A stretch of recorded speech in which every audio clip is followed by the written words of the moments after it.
and it's funny because it's probably the most iconic thing of this movie is "Look on the Bright Side of Life" song while they're up on the crucifix. That was what got a lot of religious people like all worked up to like. See, that part I thought was hilarious. Yeah, you're mocking the suffering of Christ. I'm like, humor comes from pushing boundaries. It's funny because yes, that's a horrible, violent way to die, and then for them to be singing songs about how great life can be.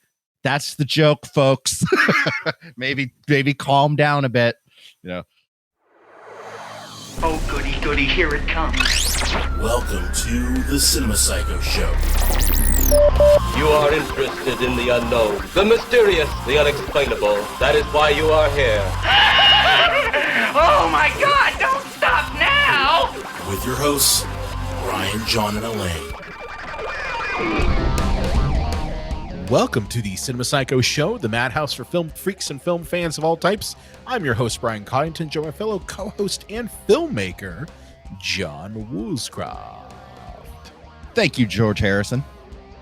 Oh, I love how you snuck that one in there. I was wondering if you were going to put that in there. But happy belated Easter, Passover, whatever. Bunny Day. Yeah, Monday. Zombie Jesus Day. Zombie Jesus Lick Day. Whatever deity or non-deity you believe rose from the grave. Happy that, or just, happy Monday, happy Tuesday, whenever this comes out. But we're in episode 265, and this week we are diving into what I think is a lot of people's favorite Easter movie. If you are an asshole like us, and if you're not someone who's turned on Lifetime, or I've even seen Willy Wonka and the Chocolate Factory into becoming an Easter movie because all those colors. It's the colors and the chocolate, right? Yeah. But if you're an asshole like us, you might enjoy this movie, which is 1979's Life of Brian, not me, but spelled the same way. You both use the I. Yeah, we both use the I, and we're both Jews, so it's not me. But I'm just saying, it's not my life. I'm not the messiah of anybody. But anyway, yeah, this movie from the Monty Python troupe. This was my first viewing of this. I told John before we started recording that I've never been the biggest fan of Monty Python. And I know that's criminal. Blasphemy. I know it's blasphemy, and I know that people. Here's the thing: if saying that gets you all to comment and engage with the episode, then I will find more things that I think might piss you all off. But either way, I've never really been a fan of Monty Python. I don't hate it.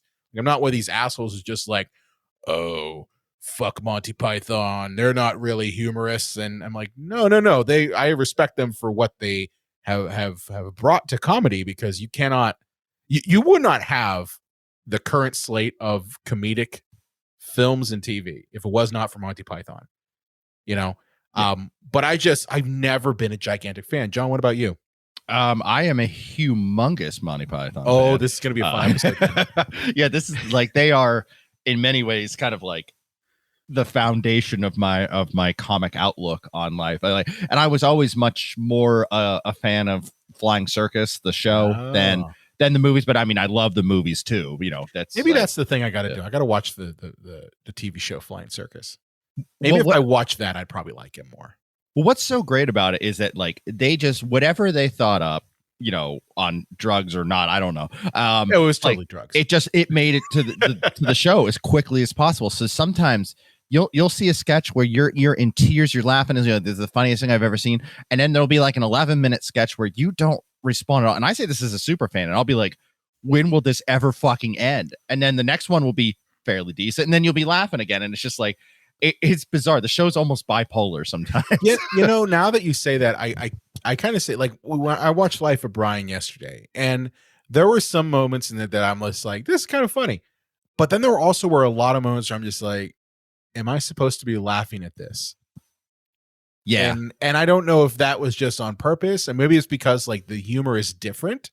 I was talking to my wife about this after I had seen it. We were going to do a double feature of Holy Grail and Life of Brian, but like that's insane.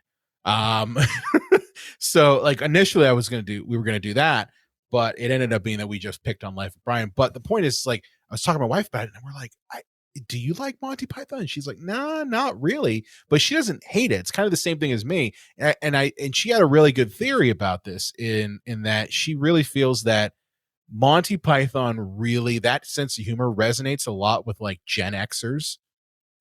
Like, yeah. And that I think there is some merit to that, because the sense of humor that we have all kind of grown up with, you know, John, I think you're an oddball in that. But like, what else is new? No, I mean, there's nothing wrong with that. I'm just saying, like, I think majority of us grew up with the slapstick antics of like Jim Carrey. And I'm saying that also because I know you just put out a video on The Mask. So like we grew up with like the Farley brothers, Jim Carrey, you know, even some of like the darker humor of the Coen brothers and some of their films. So like, I think our sense of humor as we've grown up as millennials and Gen Zers, I can't really speak for Gen Zers since they seem to be like amused by TikTok, which whatever, I get it. I watch TikTok too, but I think it's different, but I just think like it's a different type of humor, and that if you weren't really exposed to it a whole lot, you might not get it. That's just kind of that was my wife's point on it. And I think there's some merit behind it. Well, there's a lot to be said too of people that have built off of the Python style that like have upped it over and over again to the point where it's like, you know, maybe a couple thousand years ago we had like dry cake, and then someone's like, we could probably make this moist, and then somebody went, we could probably put frosting on this. Yeah, you know, and then we could actually put two types of frosting on this. Like, I feel that, like, you know, you look at the South Park guys, and they say that like their biggest influence, and talk about being Gen Xers, was Monty Python, top to bottom, for that show. So their South Park is kind of like Monty Python on steroids. Yeah. Like they took whatever subtlety Monty Python had and just kicked it out the door. It's almost like Monty Python, Mel Brooks, and the Zucker brothers basically had like moist cake with some frosting. And then we get to the 90s where it's like, hey, let's just put cocaine into the moist cake with some frosting and you're good. Right? Like that's where you get like the Mike Judd, Beavis and Butthead, South Park level of comedy that I think we both grew up with. Yeah.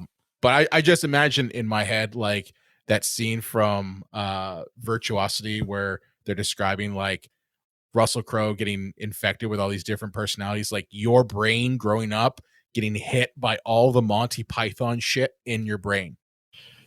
See, Brian, this is why we're doing a podcast together, because I think we're the only two people on planet Earth that remember the movie Virtuosity. Listen, there is going to be an episode on Virtuosity because one, I've been watching the Star Trek Picard, and this is kind of off. It's going to a tangent, but it's a fucking podcast, dude. Yeah. So I was watching Star Trek Picard because, again, I'm a neckbeard, middle-aged millennial. So it's kind of what you do. So I was watching Star Trek Picard, and one of the main characters, her name is Vadic. She's played by Amanda Plummer, and she's a villain in this. And I'm not kidding you.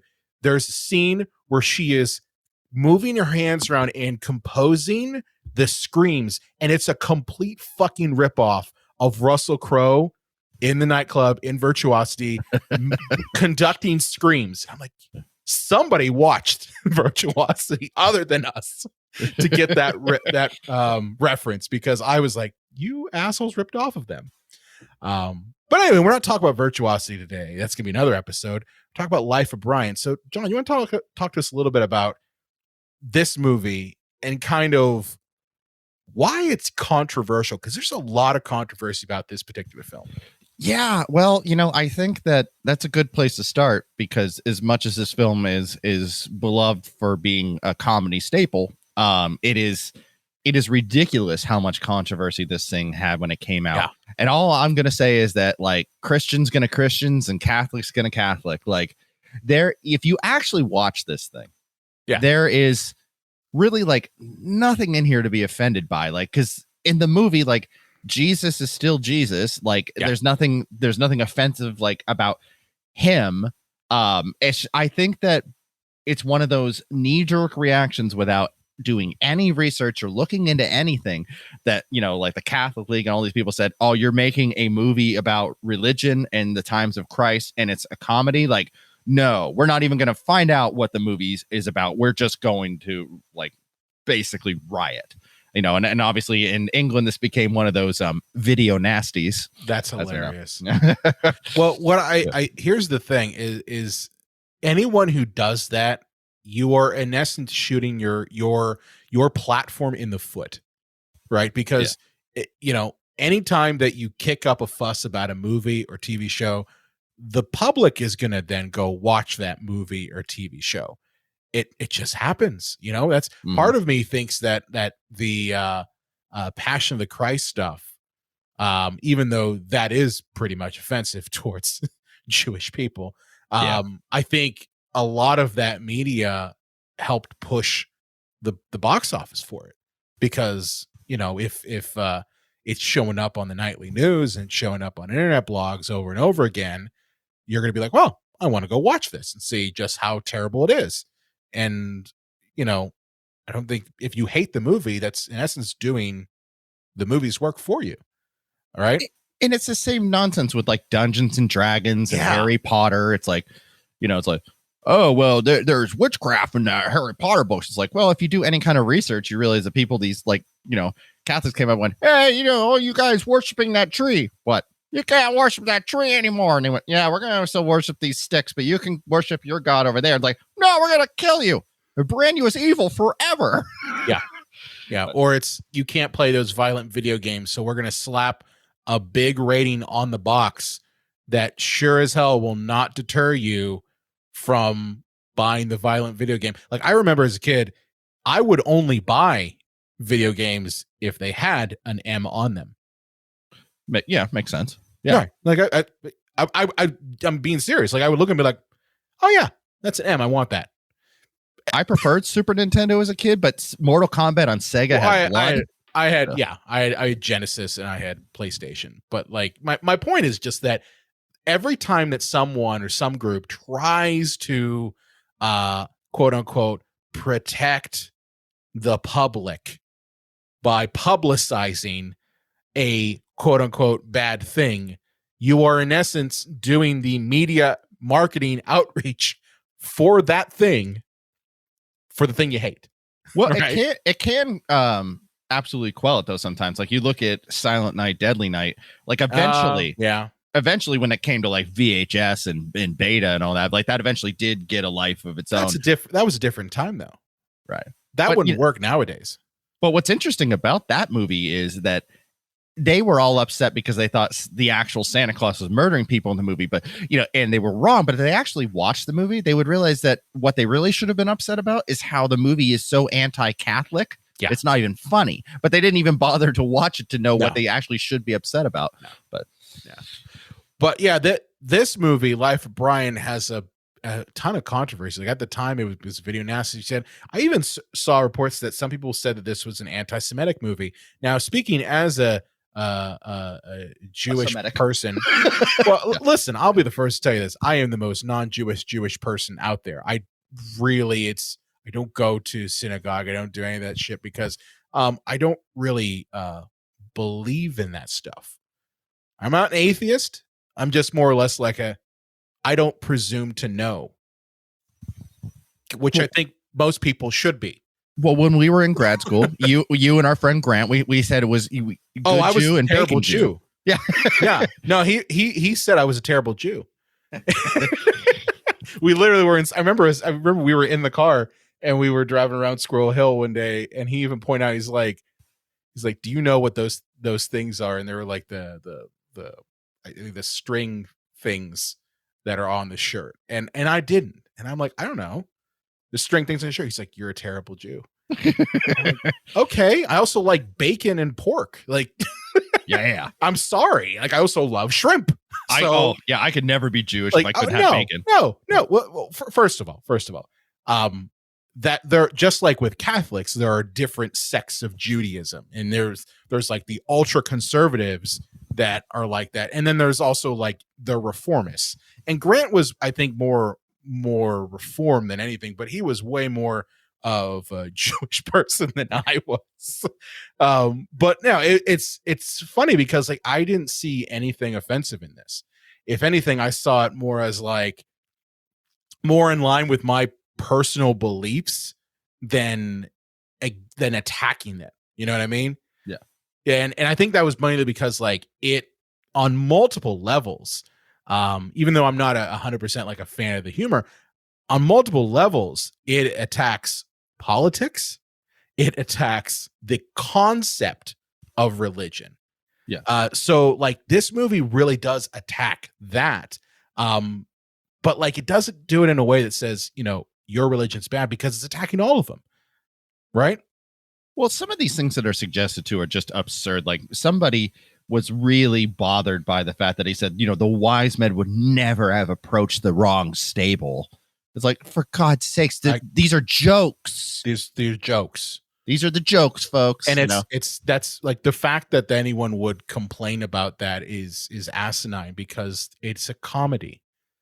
The concept that, oh yeah, maybe there was another stable with another person born at the same time as Jesus, because I hate to break this to everybody, but there was more than just 5 people in the world. What? And crazy concept here. People might be born at the same time, maybe even the same town. So like I didn't see it as anything negative. I just saw it as like, that's kind of funny. There you go. Well, and the opening scene isn't like too hilarious until they realize the mistake they made and they just push the woman down and take I find it hilarious that he's like, oh, we brought you some myrrh. Yeah. And she's like, well, what is that? Oh, it's a bomb. You brought a bomb to a child? like, okay. And she's like, I'll leave the gold and the frankincense, but take the myrrh. But yeah, so, you know, I don't know if we want to go plot point by plot point, but no, because, well, honestly, this movie it's one half skits. Yes. And then the other half is where the actual plot comes in. Like, I wonder if they had, like, they went, oh, we wrote Life of Brian. And then, like, one of them was, like, looking through and, hey, guys, this is only 40 pages. Yeah. They went, oh, well, let's write 40 pages worth of skits, and we'll put that at the beginning of the movie. You know? Yeah, I mean, I kind of felt that way, too, because pretty much up until the Roman chase, it's mostly skits. And then the minute that Brian like is pretending to be a prophet, that's when like the story part of the movie kind of starts. Yeah. And it's almost like they had to work backwards of how do we get that? So like maybe stuff was done in editing, but Brian is born at the same time as Jesus, and in essence he grows up to be obsessed with 2 things: getting laid and hating the Romans. Which I think is just about anybody around that time would feel the way. Yeah. He has a job as a vendor at a Coliseum, providing the worst food names of ever. Like, doesn't he have like otter tits? Yeah.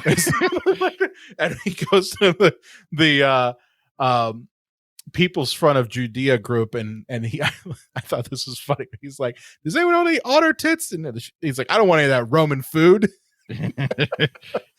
Oh God. But yeah, Brian he kind of falls into a radical group of, I don't want to call them extremists, because they're in essence bureaucrats that do nothing. This is my point where it gets into talking about politics. Because one of the things that I really did love about this were the moments where you do have the People's Front of Judea that hates the Judean People's Front for reasons, because they call them separatists. And all they do is have committee meetings and votes and question like the rhetoric that they're used. And it honestly, like, it hit me. I'm like, this is an attack on congressional politics. Yeah. It's let's have a meeting to set up the next meeting. Yeah. Yeah. And, you know, South Park said that our ideology was that, you know, we don't take a stand of like liberal or conservative or, you know, religion or non-religion. We look for extremes on any side of an argument and point out how absurd that is. And that's right out of Monty Python's playbook, because everyone in this movie, in one way or another, is a complete idiot. The movie doesn't take a side and say, haha, we're all best Monty Python guys, or I don't know what the religion is, but we're all atheists. We're going to make fun of you for being religious. No, they're going to make fun of no belief. They're going to make fun of belief. Like they're going to show the absurdity of every angle. But well, I love the fact, like, here's the thing. This is why I say that this is more of, I think this is more of a hit on left-wing politics personally, because I don't think anyone could say that like the People's Front of Judea is in the wrong in their belief. Like they kind of just remind me of politicians. And again, I'm coming at this from an American sensibility that are like, and I'll say this, to be honest with you, and I don't want to make this a political show, but it's the truth. I see Democratic politicians that speak up a good game, but then don't deliver shit. oh yeah, It's like, we're going to talk about this, but we're not ever going to do anything. That there's no action, there's no plan, or we might have a plan, but you're just gonna have to wait for it. Oh yeah, by the way, you're gonna have to wait for the next election to get that. And like in seeing the scenes where they're like, clearly their friend Brian is about to get like, I don't know, he's captured and about to be crucified. And instead what they're doing is they're having a meeting about what they should think about for the next meeting to discuss how to save Brian. Yeah. And like, I'm like, this is totally like Democratic politics 101. Like right there. Well, the big difference is Republicans do things without thinking. Yes. And the Democrats don't do anything because they're thinking too much. Yeah. And it's, and then at the same time, you've got like Judith, who's like, why don't you guys do shit? Yeah. and like, that reminds me very much of like younger millennials, Gen Zers, who are just fed up and like, why don't you guys do shit? Do you not see all the horribleness outside? Because I see the horribleness outside. I read the news. So like it reminded me of kind of a microcosm of just current political situations. Now, obviously, again, I'm not trying to make this a political show, but it's in the fucking movie. And I imagine that at the time this was made, they're probably dealing with a lot of the same things, especially in England, which I know at the time was going through a massive recession, and there were no jobs in the late 70s and early 80s in the UK, where I imagine they probably had a lot of people in the Labour Party who were just like, oh yeah, we're going to think about how to solve the problems, but not actually solve the problems. Yeah. Yeah.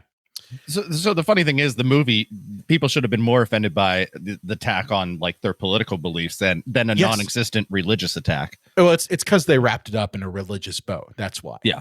Because you happen to make this about Jesus, even though it's not really about Jesus. He's in it for about 5 seconds.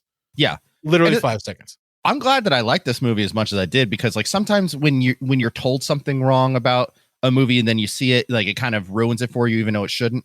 Like, I think somebody who had either never saw this or was like dozing off while watching it told me that like the movie was about, they go to the wrong manger and they make the wrong like deity, and like, Brian grows up and he's supposed to be the son of God, but like Jesus is there and he's all like bitter, like, because, and I'm like, oh, that sounds like a funny idea. And I'm like, then I watch, I'm like, that's not actually what this movie is at all. I kind of thought it was going to be like that. I did. I always thought that I'm like, oh, this is kind of like, mistaken identity, Jesus. And there's some element to that, but it's not like a blatant back and forth. Like, we're not seeing Jesus in one scene and then seeing Brian in another. And I even like that at the end of this, because I was totally waiting for like to see Jesus on the cross next to Brian, and you don't see any of that at all. And I like that. Well, that was also, I mean, and it's funny because it's probably the most iconic thing of this movie is "Look on the Bright Side of Life" song while they're up on the crucifix. That was what got a lot of religious people like all worked up to like. See, that part I thought was hilarious. Yeah, you're mocking the suffering of Christ. I'm like, humor comes from pushing boundaries. It's funny because yes, that's a horrible, violent way to die, and then for them to be singing songs about how great life can be. That's the joke, folks. maybe calm down a bit. Yeah, that's the joke. Grow a sense of humor, just a tiny bit. But speaking of jokes, I do want to go through some of my favorite scenes, because even though I was like, I'm not 100% a fan of this, but I did find some things funny. The big nose argument in the beginning. I saw that. I'm just going like, how long are they going to go on this one? And they kept going. Oh yeah, big nose. Hey yo, big nose. You say that one more time, I'm going to whop you in the face. Hey, would you guys quiet down? So I got in a fight with Big Nose over here. We can't hear what he's saying. He said something about the meek inheriting the earth. Oh, good for the meek. Blessed are the cheesemakers. Well, the cheesemakers need some love too. But yeah, that scene I thought was hilarious. The stoning scene, which one of the smartest ones in this. I mean, there are a lot of smart scenes in this, but like the humor in this one starts off just like, one, you have women who are wearing beards, clearly mocking like the whole idea that women can't be part of society, so they're wearing beards so that they can stone a poor bastard who just happened to say that his food was good enough for God.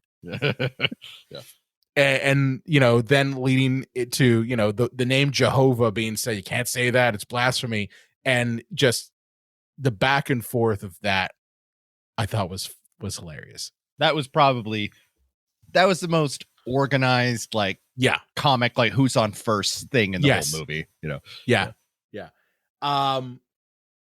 I think the Roman chase that leads into a space ship with aliens. Every time I watch, I go, like, Python's gonna Python. Yeah.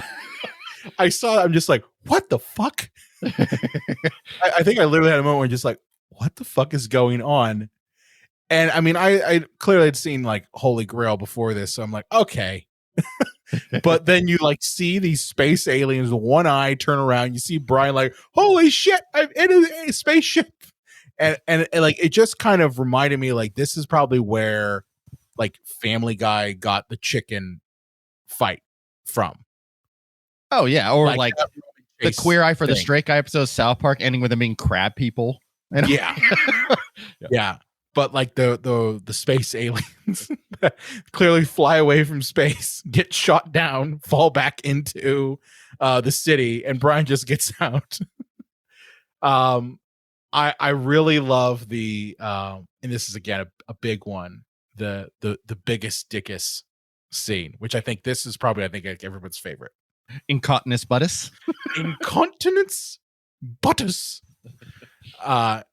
Yeah. See, that's where I felt like Mel Brooks had showed up for the day. And that's probably why I liked it a lot, because I'm a big Mel Brooks fan. And just like he's like, whoever said this is going to go to the gladiator school, and just his biggest dickus. It's good stuff, man. It's good. Like that, those moments were, I found hilarious. And then for me, really, like, I really love the back half of the movie. Me too. I really love the moment where Brian is kind of a fake prophet. And as I said, it just shows me just how ignorant people can be. And like the only reason that people followed Brian was because of the fact that he was pretending to be a prophet. He's pretending that because he doesn't want to get captured by the Romans. And he trails off a sentence. Like everything he was saying before was like good things to say, right? Like be kind to other people. Yeah. And they're like, oh, okay, that's a cool idea. But it wasn't until he said the secret of, I think it was something like the secret of life or whatever like that, and then he stopped, that suddenly everyone was just like, whoa, well, you got to finish the sentence. And it just kind of snowballs from there. Yeah, it's like, keep giving us your money and eventually we'll tell you the meaning of life. You know, well, it's just a matter of people won't listen to you unless you're giving them some solution. Yeah, whether it is positive, negative, or even the solution you actually need. Right? Like Brian literally is just he just stopped in mid-sentence, and then everyone around him that heard that, they kind of just took it and ran with it and made their own religion based around it. Like his turnip became a holy relic and his shoe became a he symbol lost of the his shoe. religion. Yeah, and it's he like almost went and got it, but he's like, I don't have time for it. And like that was for me like the best part of this movie, because it just shows how people, and again, I don't want to trash people who are into religion. Like honestly, whatever you're into, that's your own personal belief. But what he's trying to point out here is just that there can be a danger in kind of a group think like that. In that if you aren't careful, you follow false prophets who promise you the world, and it can lead to really scary things. Yeah. Right. And that you really should think for your fucking self. There's no spooky man or spooky woman or spooky anything out there just that's going to solve your problems.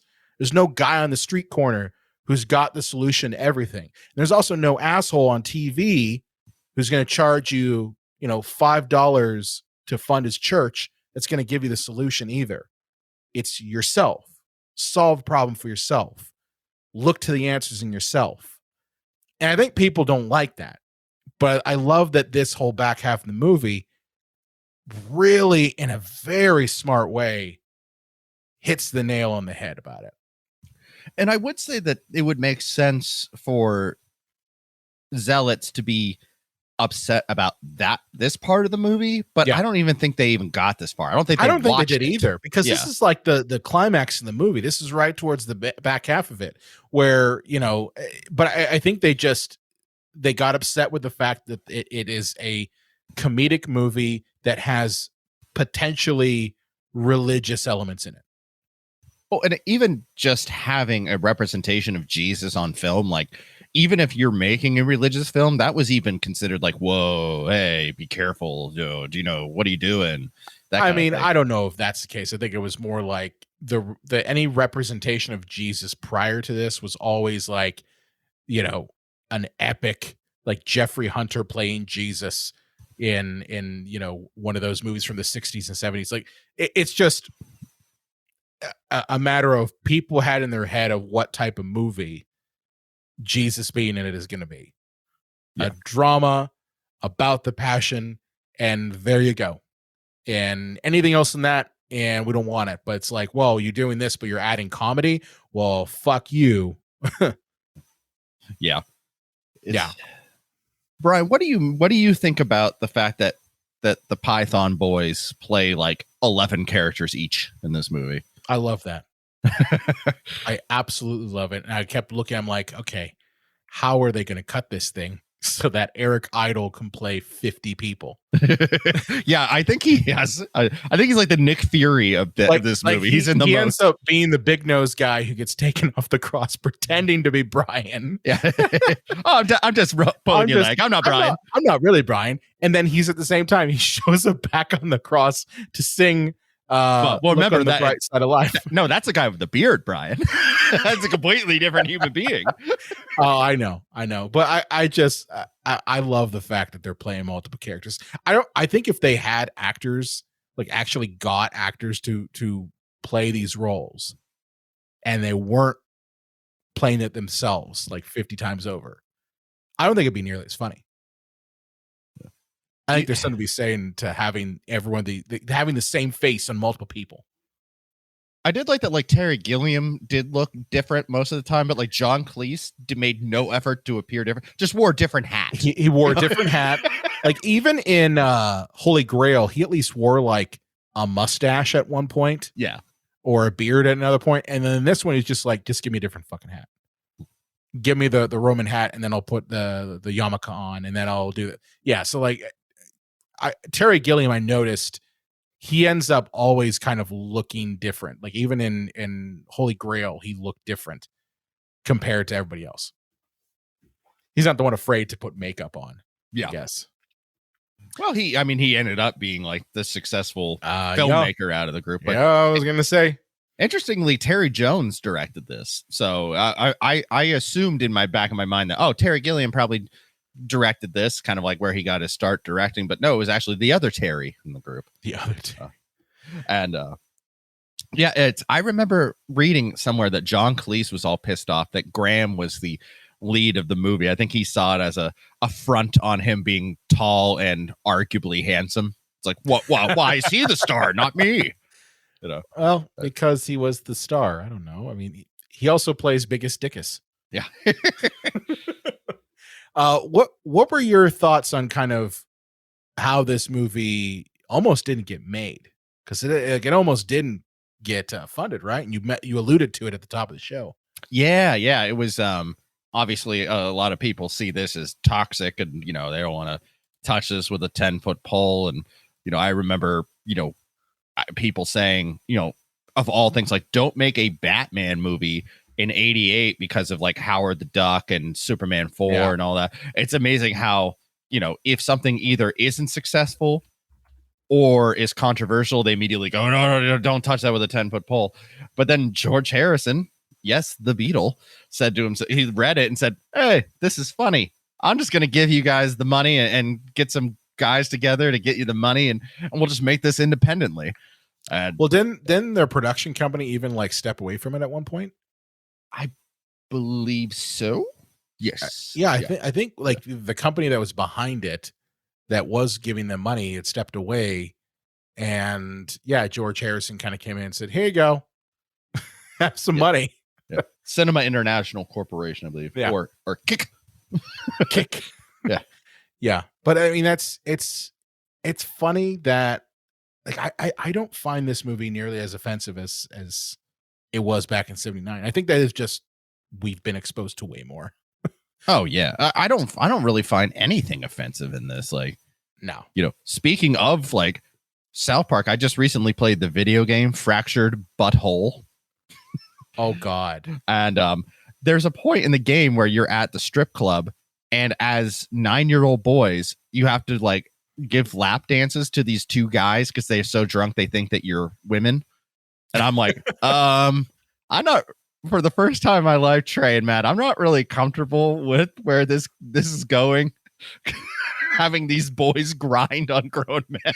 It's so funny how tame this is. Like, oh, how controversial back in 1970. I don't know why. It's like an old English aristocrat did that. But even compared to like, say, Monty Python's Meaning of Life, this, like, that movie, like the third in what I guess we would call like the Python trilogy, is 100 times more offensive than this. But it doesn't. I have to watch that now because you're telling me that. Because I mean, maybe that's where I'll get the offense.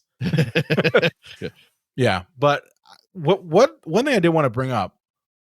What were your thoughts on kind of the portrayal of Romans in this movie? Oof. In what sense? I imagine like in one sense they're complete idiots and assholes, right? Sure. Yeah. And then at the same time, like I'm going back to the people's front of Judea when they're sitting and they're talking about like, we got to get rid of the Romans, and they're going back and forth on the good things they brought. Like, oh well, what have the Romans done for us? They brought us clean water, education, infrastructure, food, shelter. Yeah. Peace. What were your thoughts on that, John? I think that's more commentary on people who have it all wanting to be like freedom fighters. Like, it reminds me of like in 2020, that video by Madonna in like a bubble bath in her giant mansion jacuzzi tub with like pedals all around her.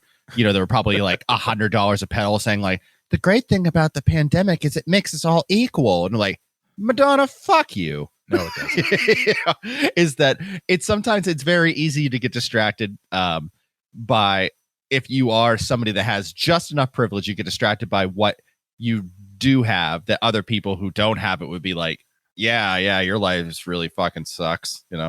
I mean, I saw it as like I think the Romans and media and the Bible and history are always like categorized as the assholes, and rightfully so. They did horrible things, but at the same time, like, modernization wouldn't have occurred if it weren't for them. Like, plumbing wouldn't have existed without them. Like irrigation, like all that stuff. Like, that's philosophy. I mean, you could say I came from the Greeks, but like it's like we've always made like the Romans like history's bad guys without looking at him. And like the people at Monty Python, they're clearly crazy educated. I think they all went to Oxford, right? Oh yeah, yeah. So like they know their shit. But I love that scene where they're like, tell me all the horrible things the things Romans did do for us, and they're just going down the line, and I'm like, yeah, they did. They did do that stuff. You can have both things at the same time. Like, let's look at the most recent great empire, i.e., us. Let us not forget that there were two things that we invented roughly around the same time: the atom bomb and the polio vaccine. Yes. So we are capable of great things and absolute destruction. And we're basically saying you got one choice: you either with us or we blow the fuck up. So I think any group you can go and for every Caligula there are aqueducts. There are aqueducts. That's a t-shirt right there. For every Caligula, there's an aqueduct. And to which Caligula said, "Can I fuck it? No, fuck it or burn it down." Yeah. Oh man. What are your final thoughts on Life of Brian? I would say that I'm obvious. This is lower on my Monty Python scale. I like the show, the movie they made off of the show, Holy Grail, but I almost appreciate this one as much as I find it funny, as groundbreaking as it was. And I think that the whole point of comedy, within reason, as long as you're punching up and not punching down and you have a reason for it, the whole point of comedy is to find that line the society says you don't cross this and then purposely step over it. Yeah. And George Carlin and the 7 Deadly Words, and Richard Pryor and everybody else who saw that line and said, fuck it, I'm stepping over this line. And I think that this was one of those moves by the Monty Python gang that says, you can't make jokes about that. And they went, you know what? Fuck you. I'm stepping over this line. And so I think it's even more historically important than it is even, funny, which it is. Yeah. Good points. I think, and again, this is coming from someone who is not a gigantic Monty Python fan. I appreciate this film and also Holy Grail. Okay. Because I did watch both of them in a relatively short amount of time. I appreciate this film and this group for laying the groundwork for the comedy we have now. I really, truly believe that if you did not have Monty Python, you would not have the Farley Brothers, you would not have South Park, you wouldn't have Beavis and Butthead, you wouldn't have, you wouldn't have fucking It's Always Sunny in Philadelphia. Yeah. As you said, someone had to go over the line. Someone had to push it.